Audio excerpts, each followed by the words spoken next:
Chapter 8. Saphira. Laughlin's muddy streets remind me of the sandy streets at sea level in Khiva.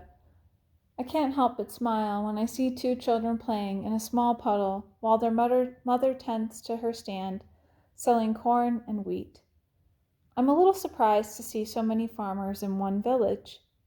Khiva was home to fishermen and sailors, but the soil was too sandy to grow anything edible, let alone crops. The villagers here are friendly and wave hello. I'm greeted with several "Good morning to yez" as I pass through the main drag. I can't imagine much crime occurring here, as everyone is pleasant and happily going about their day, but I know where to look for it. The mender has given me an impossible task. For 25 years, I haven't had to worry about making coin, so I seek the only way I've been shown how. I'm drawn to the slummier parts of the city, as if my body knows where to find home. Brick houses fade and turn to wooden and clay shacks, some with straw roofs and others without a roof at all. I spot two men wearing matching green cloaks and leather boots with golden clasps. They approach an establishment named Pleasures at the end of the road and give the young woman standing outside a kiss before entering. My stomach enters my throat for a moment while I reconsider what I am about to do. I could turn around right now and forget about the mender and our deal and find work in the village or one of the nearby farms. I'm positive I could learn how to sew or do farm chores if necessary. But how long would I be able to remain anonymous? Soldiers will be searching for Nelson's assassin day and night, especially if they suspect a stone was involved. I'm not safe here, I remind myself. I shove these thoughts out of my head and focus on the task at hand. I made a deal with the mender, and I'm sticking to it. His instructions were clear. I need to earn some coin before we continue on our journey. Every instinct tells me to run away, but I force my feet to march into the establishment, one foot in front of the other. When I enter the dimly lit hall, I'm greeted by a man seated at a desk between two bare-chested young women. They are not dressed in silks or jewels like the girls at the Wayward Inn. Instead, they don cotton skirts that have seen better days and nothing across their backs. One of them gives me a gap-toothed smile that I don't return. The man behind the desk pauses, leans back, and scans me head to toe. He's lean and tanned, with rings adorning each finger. His gaze turns from indifferent to gazing at me like a piece of meat. He nods as he says, "I usually don't offer work to out-of-towners, but I may make an exception for you. It upsets the girls when travelers make better coin than them. Isn't that right, Elena?" He taps the backside of the girl on his right, who gives me a weak smile. "I'm not here for work," I respond, my face hidden beneath my hood. He raises an eyebrow at me. "I'm here for pleasure," I state plainly, and glance at the girl on his left. He gives me a surprised look that turns to boredom. "No pleasure for no payment," he states. I place my hand on his desk, adorning a ring given me by Nelson. For once, I'm thankful for his presence in my life, even if his actions brought me to this establishment. The man glances at my ring with wide eyes and gives me a nod of approval. "And what can I get for you today? Might I recommend Fiona? She knows the body of a woman well." "I want the youngest girl you employ here." I stare at him blankly. He's taken aback by my request. "Well, we have Sonia, who's 19, and Aisha, that's 17, I believe." My arms cross in front of my chest. "I asked you for your youngest, and you insult me with adults. My request stands." I do my best to sound intimidating, even though my heart is racing. Very well, he responds. I have one girl in training, but she's only 13. Perfect. I want 1 hour alone without any disturbances. I place my ring on the desk and turn away as if bored. He grabs my ring, holds it up to the light, and turns to Elena. Dear, will you please arrange a room for our traveler? She nods and signals me to follow her into the back. We walk down a cramped hallway with 2 doors on each side. The end of the hallway opens into a small courtyard where I spot several undressed men and women, including the gentleman who entered before me. She opens the second door on the left, at which point I'm greeted by the smells of rotten food and sweat.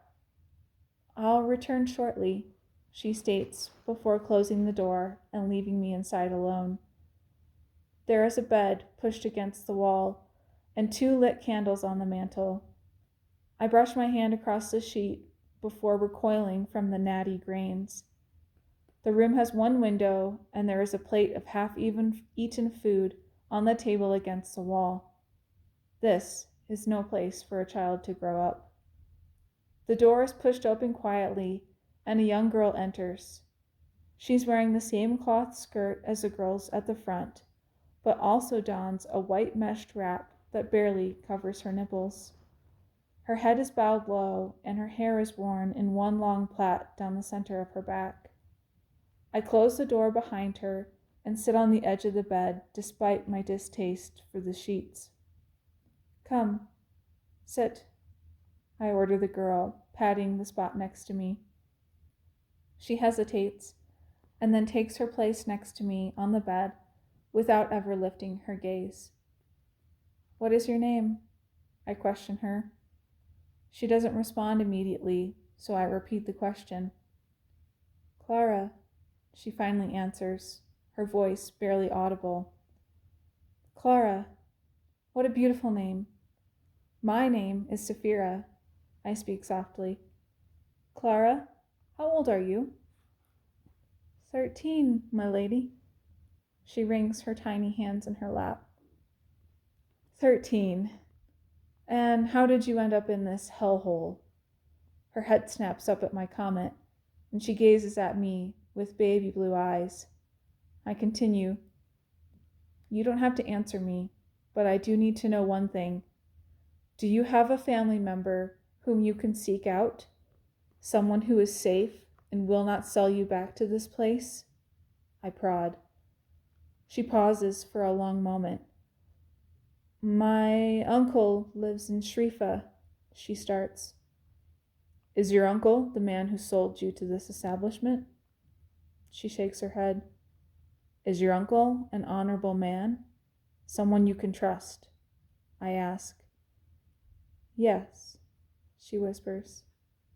Good. I need you to listen very carefully to my instructions. She leans in a little closer. I am going to take you to the man at the front desk. You are going to step aside and let me work. When the time is right, you will run out the front door as fast as you possibly can.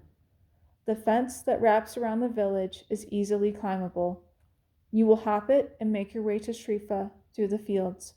Avoid the road at all costs. They will come looking for you. Her eyes grow wide, but she doesn't avert them. Do you understand me? Her head bobs slightly. I grab her hand as we exit the room together. I am unsure whether this plan will work, but I'm willing to take the risk for my sake and hers. When we reach the front desk, the man is surprised and rises to his feet. Is something wrong, milady? Are you displeased with the girl we have provided? He glowers at Clara with anger. I'm displeased with this entire establishment, my lord, I emphasize. Listen to me clearly. You are not to chase this girl or ever steal one as young as her again. He looks at me quizzically. I can understand if the girl did not perform. Please, let me offer you Elena. The power from my stone heats my entire body as anger envelops me. I visualize the target and whisper my narcoleptic incantation. I throw the door open to the power and flash it as best as I can in the direction of the man and the two girls, just like I did with the squirrels, but nothing happens. The man raises one eyebrow and stares at me blankly. "Excuse me?" he asks, confused but clearly awake. "Whoops."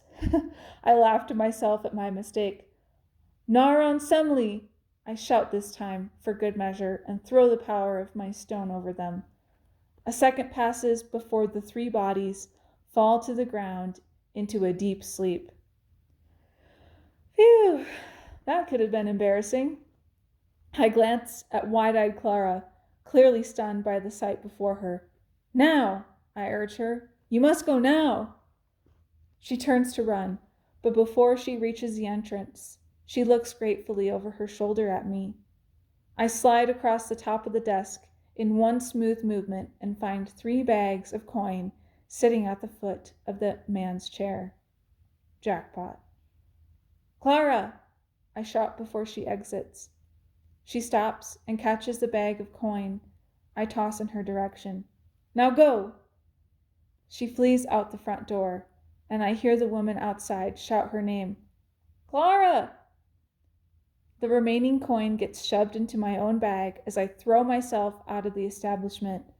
I nearly collide with the woman outside, giving me a bewildered look.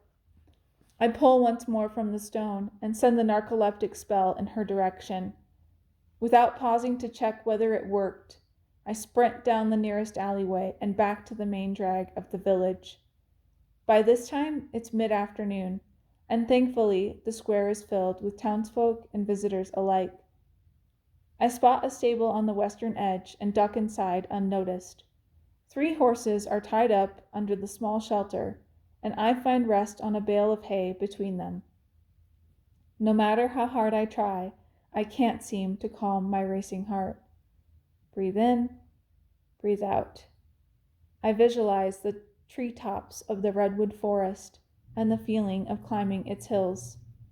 As I lay back onto the scratchy bed of hay, a laugh escapes me. I've never been a vindictive person, but in a way it feels as though I've achieved some level of revenge. Revenge against my father for selling me to a brothel at age 13. Revenge against Nelson for all his emotional, sexual, and physical abuse. And revenge against myself for allowing it to happen for so long. The horse standing next to me shifts her weight and lowers her nose to my face.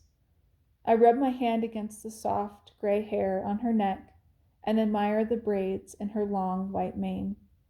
She whinnies softly, as if she's telling me, "Good job," from one lady to another. I give her one last pat and rearrange myself before returning to the town square.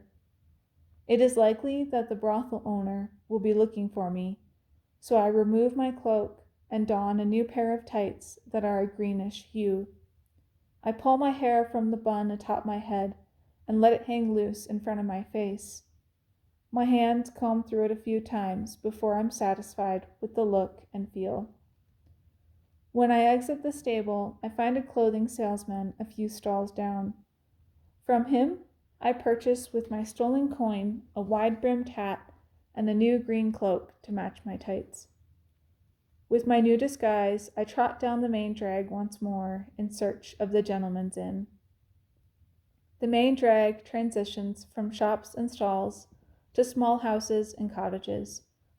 Unlike the other side of town, these are tidy and well-kept buildings made of stone or brick. I feel as though I'm entering the upper levels of Khiva once more.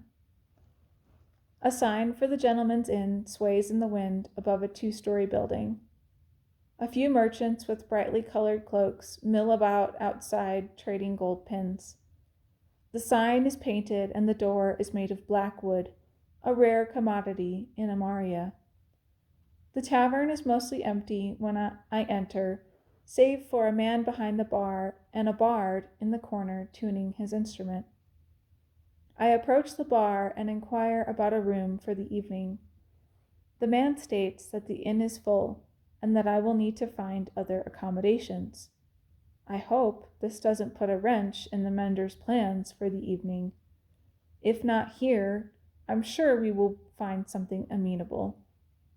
A few hours of sunlight remain before I need to find him, but given the trouble I've already caused, I decide to lay low at the inn for a while. I settle into a cozy chair in the corner across from the bard.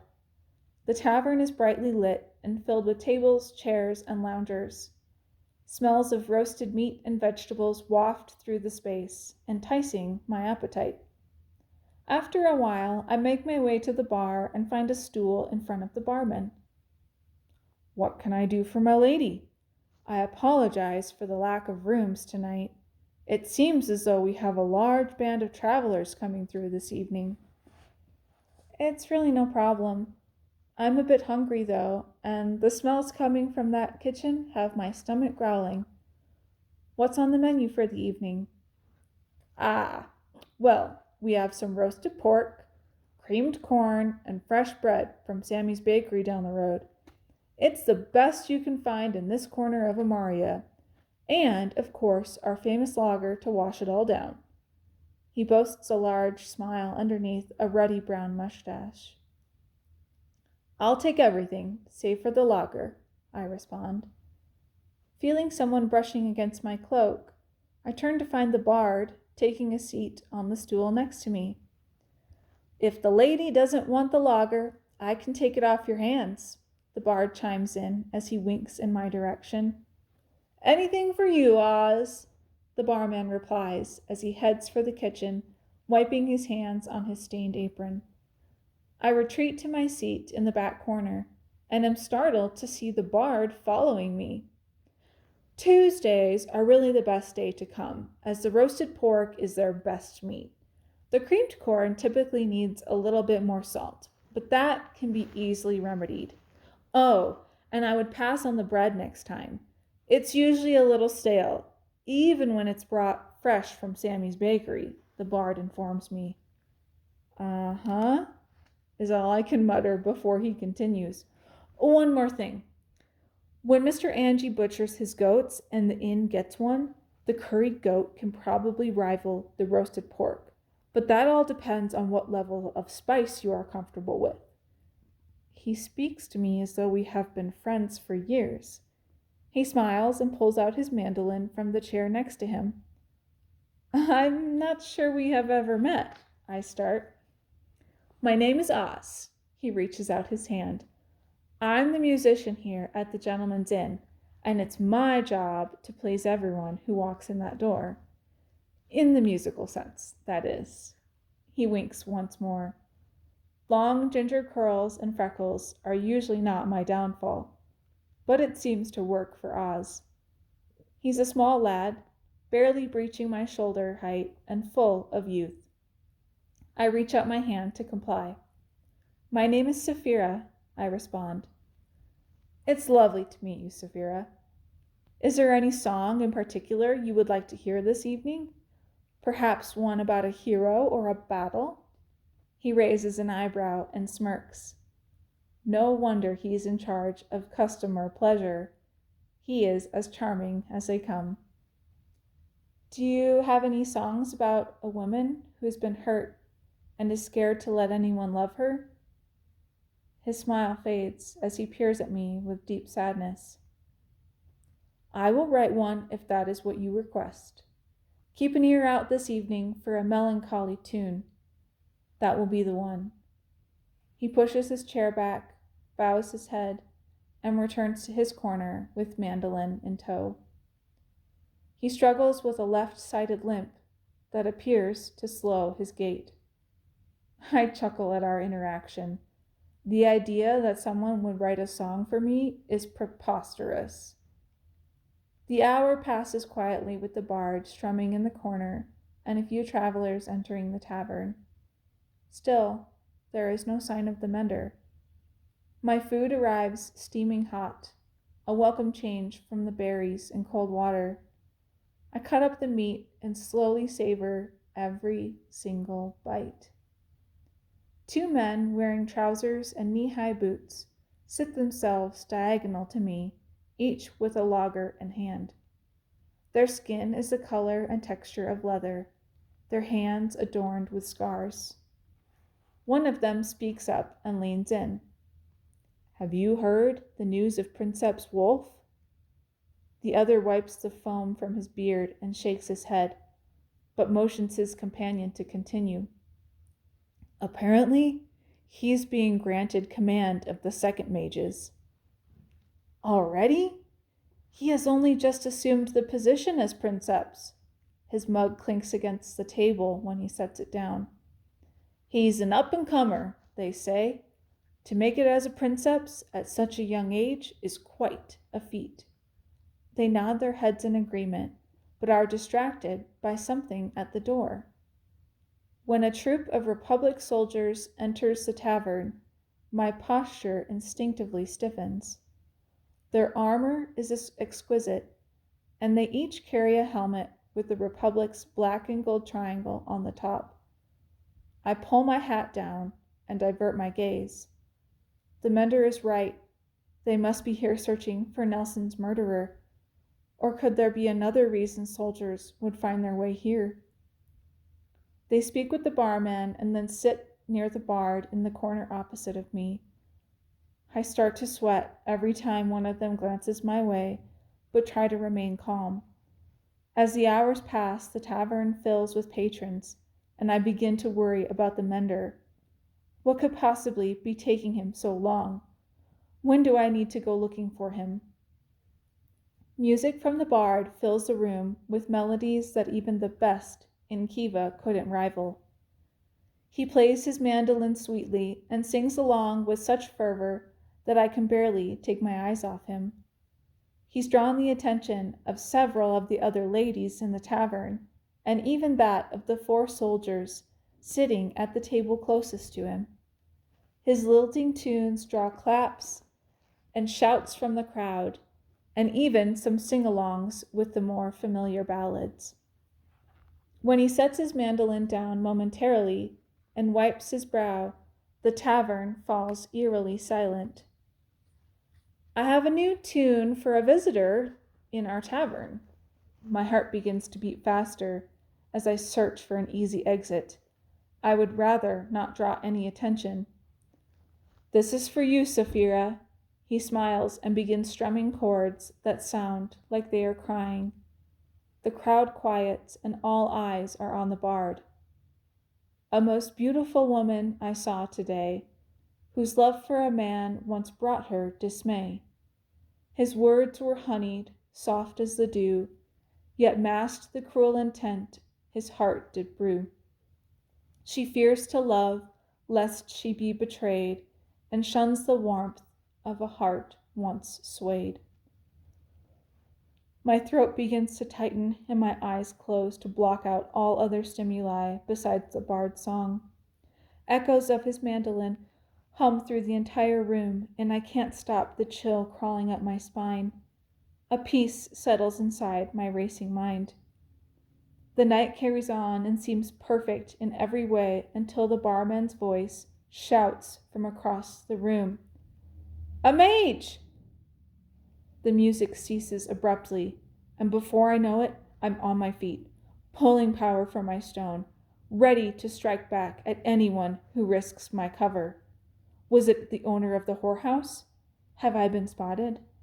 I expect to see all eyes turned on me, but instead, the crowd faces the opposite corner.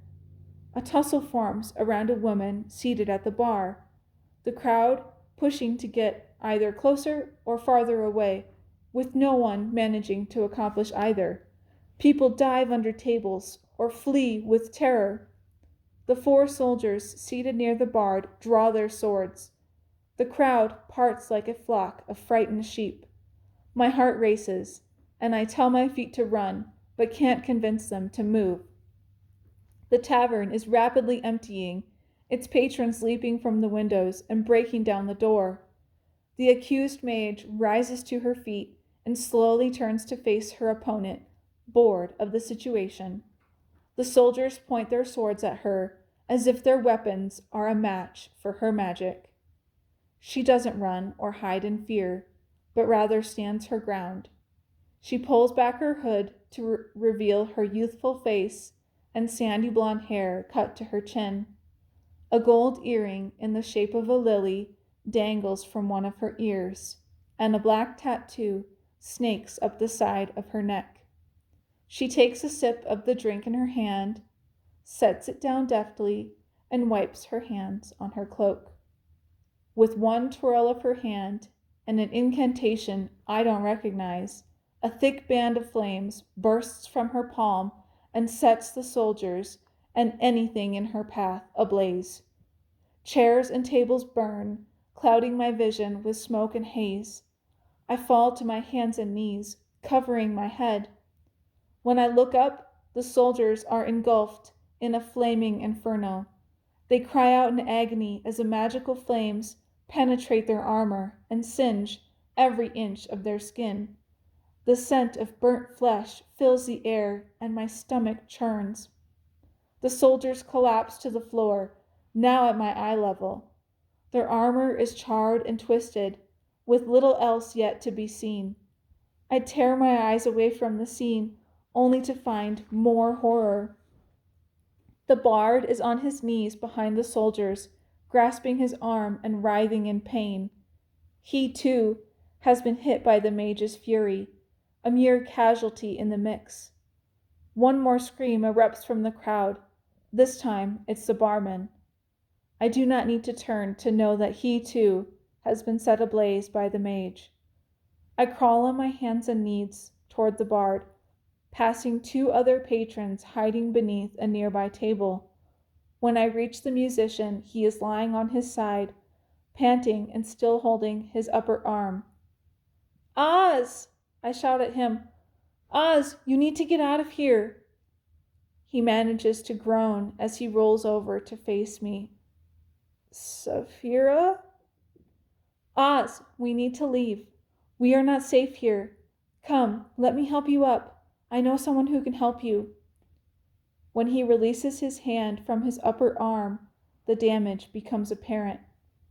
His flesh is oozing a thick pus and has turned a deep purple hue. I wrap his arm around my neck and help him to his feet. He is small enough for me to hold on my own, but I'm not sure if I can get him to safety. I scan the room rapidly and find no sign of the hooded mage. Patrons emerge from their hiding places and scurry out of the smoky tavern, paying us no mind. As Oz holds onto my neck, we limp together towards the door. He grips my shoulder and tries to turn around. "My mandolin," he croaks. "We have no time for your mandolin." I chastise and pull him along. I'm wrestling him out the door when someone shouts my name. "Saphira!" Liam's face emerges from the crowd and reaches us in seconds. He looks me over and grabs my free shoulder in a panic. "Are you hurt?" He shouts over top the madness around us. His gray eyes pierce mine with a deep intensity I have yet to encounter. I shake my head.